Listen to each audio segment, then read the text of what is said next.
Selamat malam, selamat berjumpa kembali di acara podcast Company TV. Di sini pihak company kami, saya sendiri AA Nurjaman sebagai pewawancara podcast atau apa namanya, bersama dengan siapa itu? Alif Edi Irmawan. Alif Edi Irmawan, ya.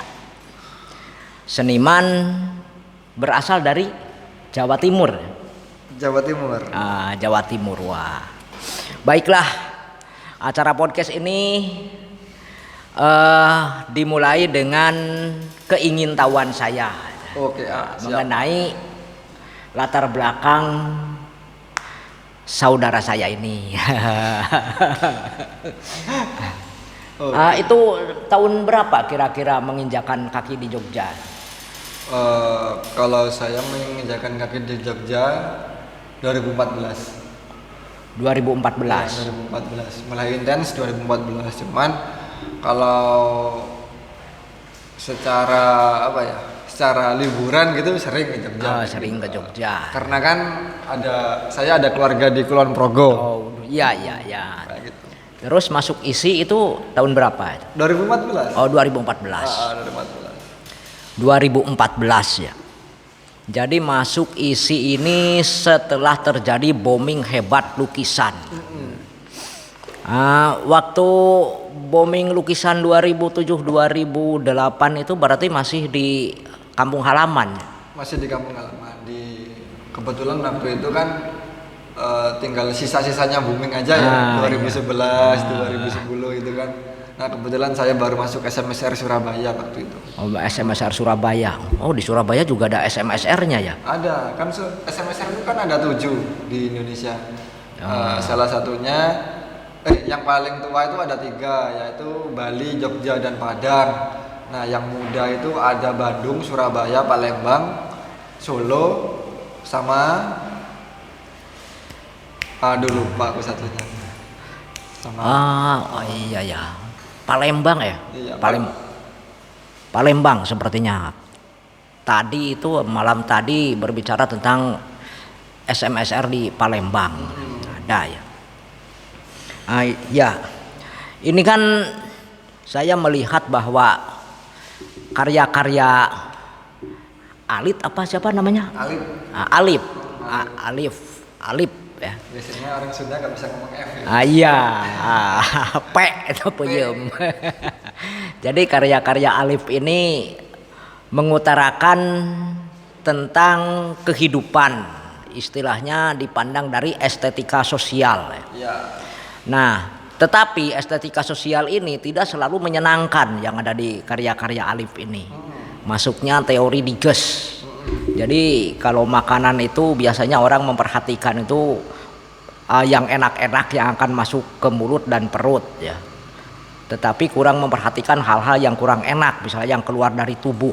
Nah, Alif ini memilih karya-karya yang keluar dari tubuh kayaknya itu, berlawanan dengan karya-karya yang enak dipandang gitu. Berlawanan pula dengan estetika sosial yang memberi pencerahan itu. Ini karya-karyanya itu dominan warna hitam ini. Ini ada latar belakangnya enggak itu? Kenapa menjadi hitam? Iya sih. Sebenarnya latar belakangnya kembali kepada kehidupan saya pribadi sih ya. Jadi kita kan sering mendengar hitam dan putih kehidupan. Kehidupan apa sih hitam dan putih kehidupan gitu kan? Ya akhirnya saya mengambil ini aja gampangnya gitu loh. Saya nggak mau terlalu berlarut tentang ini artinya apa, itu artinya apa. Ya dari hitam dan putih kehidupan itu saya mengambil intinya aja. Ya udahlah, karena saya hidup di kota yang kebetulan saya hidup di pinggiran kota ya. Kota Surabaya waktu itu.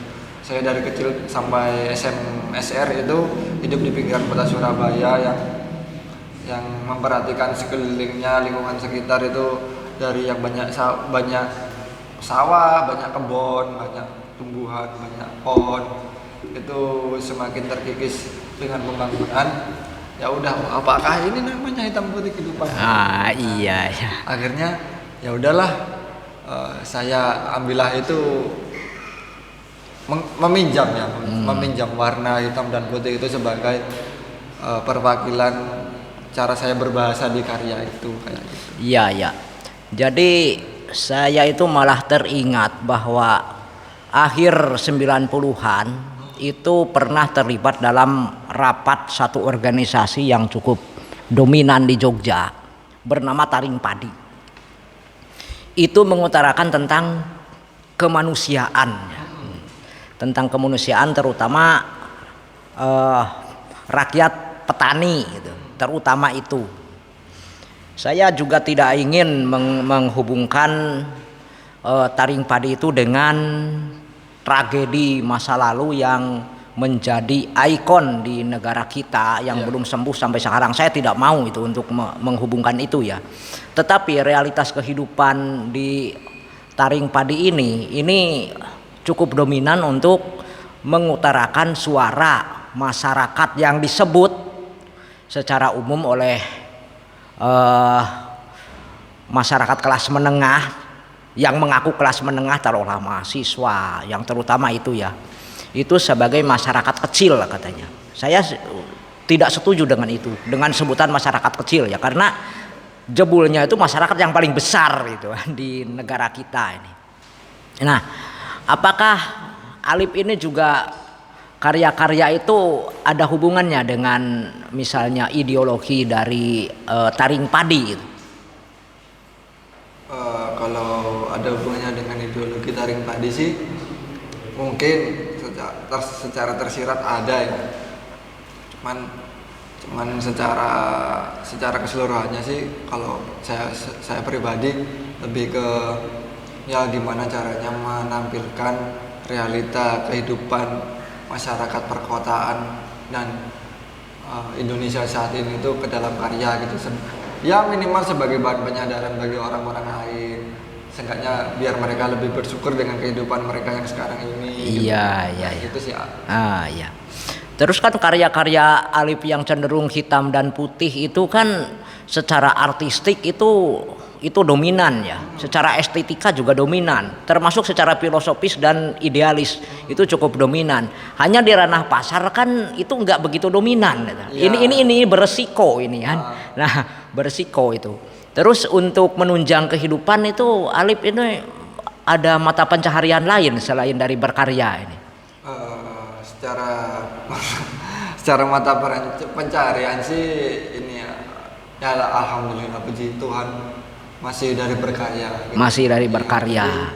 Ya kayak Sujoyono gitu, nerima pesanan gitu. Meskipun dia kredonya dia melawan si Basuki Abdullah, dia tetap ngomong apa adanya gitu loh. Nggak bisa itu, dia kan selalu melawan Basuki, tapi di sisi lain dia tetap menerima pesanan, tetap gambar, tetap melukis gitu ya. Saya kurang lebih kayak Sujoyono gitu sih. Tapi ada juga kegiatan lain, misalnya jadi guru ngajar apa gimana, ada juga. Kebetulan baru-baru ini saya jadi guru di SMK. Alhamdulillah, seni budaya. Alhamdulillah. Itu disebut dengan seniman yang tulen itu seperti itu gitu kan. Akhirnya karya-karyanya memiliki kekuatan yang khusus, yang bisa dibilang menepis doktrin-doktrin daripada wacana pasar ya, yang cenderung harus manis lah, cenderung harus begini dan begitulah. Itu saya alami ya sebagai pembuat pameran, penulis karya-karya pameran, itu juga suka menerima doktrin bahwa nulis ini harus iya ada istilahnya tuh begitulah ya, memuji-muji sedikit gitu kan, dan menerima juga definisi bahwa karya yang bagus itu nggak cuma dipuji tapi harus dibeli ya. Nah ini kan di karya-karya Alip ini idealis tetap terjaga ya. Iya, puji Tuhan. Jadi memang kalau dari saya pribadi, misalkan kalau cari uang ya udah nggak usah ngomongin idealis gitu. Tapi kalau idealis ya nggak usah ngomongin uang. Gitu. Itu yang bagus itu ya. Eh, dengan idealis karya itu kan di sudut pandang fenomenologi ya, terutama Edmund Husserl ahli fenomenologi itu ada satu ungkapan teori pengalaman, teori fenomenologi. Jadi teori pengalaman itu berkata bahwa pengalaman itu bukan yang berada di luar diri kita. Pengalaman itu seluruhnya ada di dalam diri kita, ada di dalam pikiran kita. Apakah itu alam semesta, apakah itu kehidupan sosial dan sebagainya, itu bukan bagian dari keseluruhan yang ada di luar diri kita, tapi berasal dari dalam diri kita. Nah, di karya-karya Alif ini kan akhirnya bisa dikatakan pengalaman di dalam diri itu adalah rasa. Apakah dilatar belakangi dengan rasa keterpurukan, dengan rasa kesenjangan, dengan rasa bagaimana ketertindasan, sehingga menjadikan simbol-simbol di dalam karya itu kebanyakan garis itu. Selain warna hitam yang berbaur dengan putih ya, putih untuk menjelaskan, warna hitam yang dominan, tapi garis itu lurus-lurus dan kadang-kadang runcing, tegas. Apakah ada latar belakang tentang hal-hal itulah, fenomenologi itu? Ya memang sih. Ya kembali lagi ke latar belakang saya yang dari kecil sampai SMSR itu kan hidup di pinggiran kota. Jadi biasa gitu lihat proyek gitu kan, lihat orang ngecor, itu ngikat kawat ngikat besi eser pakai kawat gitu, bikin batasan pondasi gitu. Jadi akhirnya yang dominan di pengalaman saya ya yang kaku-kaku gitu, yang garis, akhirnya bentuk garis kayak gitu kan. Iya.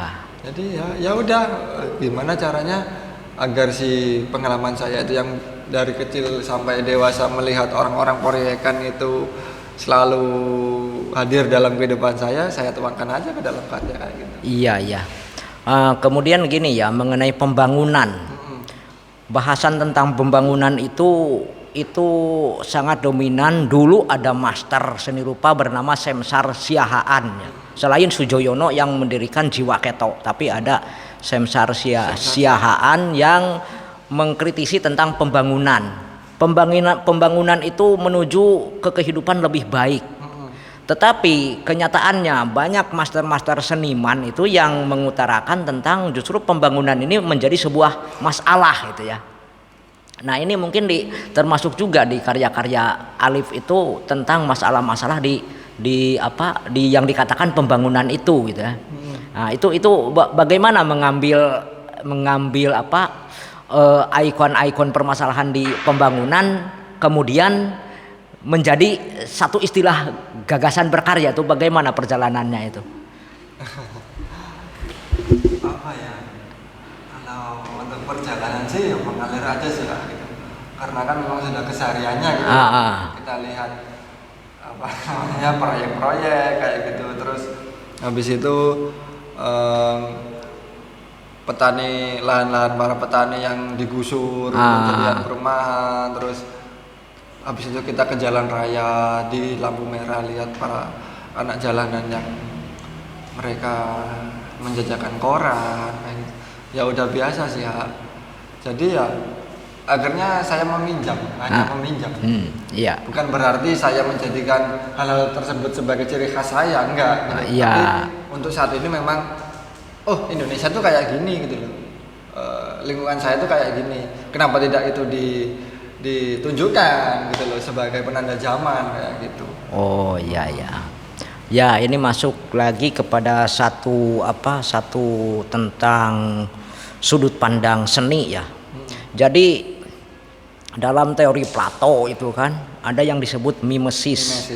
Di kampus diajarkan bahwa mimesis itu adalah tiruan dari ide. Itu yang saya malah tidak mengerti gitu kan.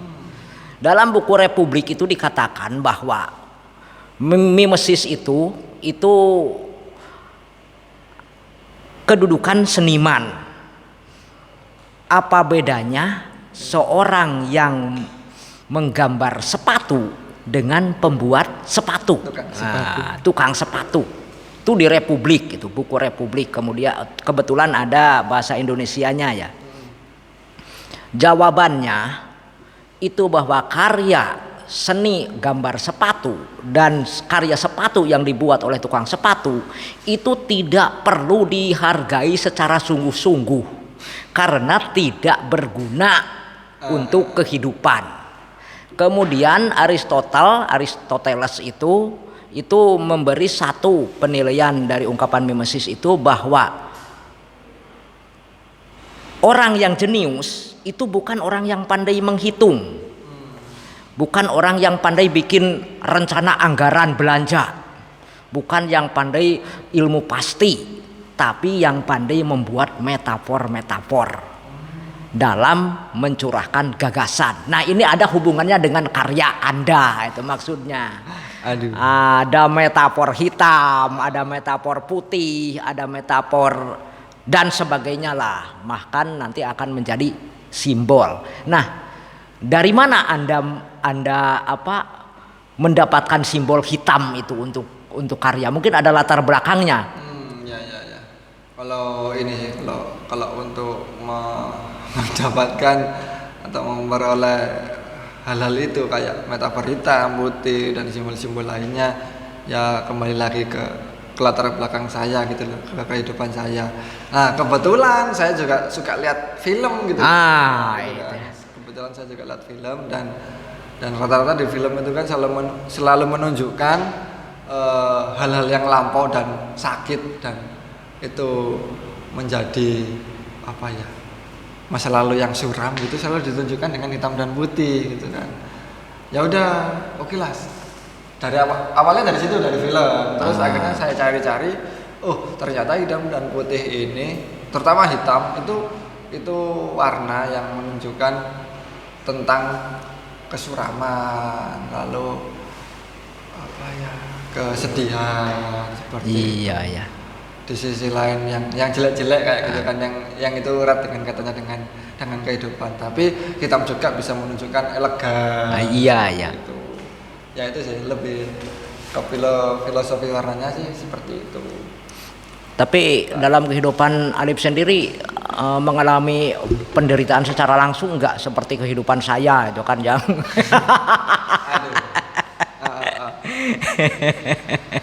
Kalau penderitaan sih tetap pasti ada ya. Orang kan punya sakitnya sendiri-sendiri. Iya. Sawang Sinawa. Sawang Sinawa. Bahkan saya sampai detik ini, sampai sekarang ini, orang tua saya tuh nggak pernah ridho. Maksudnya dalam artian nggak pernah setuju saya bergerak di kesenian. Waduh. Iya. Jadi misalkan saya pulang pun ke Surabaya gitu, orang tua saya tetap mempertanyakan, ngapain sih gambar terus, mau kerja yang lainnya gitu. Iya. Gambar ini kamu dapat apa? Gitu. Ya udah seperti itu. Teman saya tetap bersikukuh, ya bisa dari gambarnya tetap bisa dapat gitu. Tetap akan dihasilkan gitu. Iya. Ya memang mengenai hasil itu ya nggak harus selalu berbentuk sesuatu ya, sesuatu yang didambakan orang banyak, tapi juga pelepasan, terus bahwa itu adalah diri kita itu kan. Ya itu. Nah, itu keunggulan dari karya Alif ini kan di karyanya tuh ada alifnya, ada ruhnya itu kan. Ini di dalam generasi digital ya, di generasi digital sekarang ini kan seniman-seniman muda ini teramat sangat dimudahkan gitu kan. Adanya gambar di Facebook, adanya gambar ini, adanya gambar itulah di IG dan sebagainya, yang kemudian mereka ambil, kemudian didesain di Photoshop, kemudian menjadi karya. Alif pernah nggak melakukan itu? Kebetulan nggak pernah, soalnya saya nggak bisa Photoshop. Nggak bisa Photoshop, nggak bisa Corel, nggak bisa, ya intinya gaptek lah saya. Beruntung sekali itu. Beruntung sekali, cuman saya percaya dengan kekuatan imajinasi gitu kan. Gitu. Jadi ya udah, akhirnya karya saya yang ada, yang sebelumnya yang lebih idealis itu, ya saya mainin perspektifnya, mainin apa simbol-simbolnya kayak gitu. Iya. Ya ini ada ya satu pertanyaan lagi kira-kira ini. Ya. Ini kan dibuka podcast ya di sini. Bagaimana tanggapan Alif dengan publikasi di era digital ini? Ada artis talk yang didigitalkan, ada tentang latar belakang kehidupan perjalanan juga yang digitalkan, dipublikasikan dengan mengudara. Itu bagaimana tanggapan Alif ini? Ya menurut saya itu penting banget ya untuk sekarang ini, karena semuanya memang harus diarsipkan gitu loh. Ya. Untuk kedepannya gitu, bukan untuk hari ini gitu, untuk kedepannya. Mungkin kita saat ini nggak pernah mikir kita bakal gimana besok hari gitu kan, tapi nggak ada yang tahu. Kayak Van Gogh gitu kan, dia nggak tahu bahwasanya dia bakal jadi seorang superstar di dunia seni rupa. Iya betul ya. Dulunya dia dicaci maki, dijelek-jelekin, karya apa Iya. ini gitu. Hanya saudaranya si Theo yang mendukung dia, yang membeli karyanya gitu, gak ada yang tahu. Nah, pentingnya arsip itu di situ untuk membaca gitu. Iya. Untuk membaca. Ya. Kedepannya kita akan seperti apa dan ya istilahnya apa ya? Istilahnya bekal untuk besok kita jadi seorang, ya semoga berguna di seni rupa Indonesia. Ini kan podcast didirikan oleh company ya, dan ini khusus untuk kesenian. Tanggapan Alif ini tentang podcast company yang lebih bebas lagi dari artis talk atau apa. Ini ada satu tanggapan atau pesan atau bagaimana ini? Ya pesan saya lagi lebih ke pesan ya, intinya gimana caranya podcast itu bisa mendidik masyarakat sih kayak gitu. Iya soalnya betul. Kan konsumsi era digital sekarang ini kan lebih kepada teman-teman yang umurnya jauh di bawah kita. Iya gitu. betul. Anak-anak sekolahan gitu kan. Nah harapannya sih dengan podcast yang diadakan oleh company ini, teman-teman itu bisa mendapat ilmu lebih gitu. Jadi nggak cuma ngomong kosong belaka. Iya betul. Iya betul sekali. Nah dengan podcast bersama Alif yang saya sendiri agak menyesal karena baru bertatap muka malam ini gitu kan. Dan alhamdulillah bisa ngobrol dengan lancar. Saya berharap bahwa kita akan dipertemukan di acara yang sama dalam periode selanjutnya, juga dalam acara yang berbeda, mungkin dalam workshop, mungkin dalam talk show, atau dalam acara yang berbeda lah pokoknya. Mudah-mudahan bisa bertemu kembali dan ngobrol kembali. Demikian podcast dari kami, berjalan kurang lebih 25 menit. Terima kasih. Saya Aan Nurjaman dan Alif Edi Irmawan mengucapkan terima kasih kepada teman-teman pecinta seni, jurnalis, dan masyarakat pada umumnya. Selamat malam. Dadah.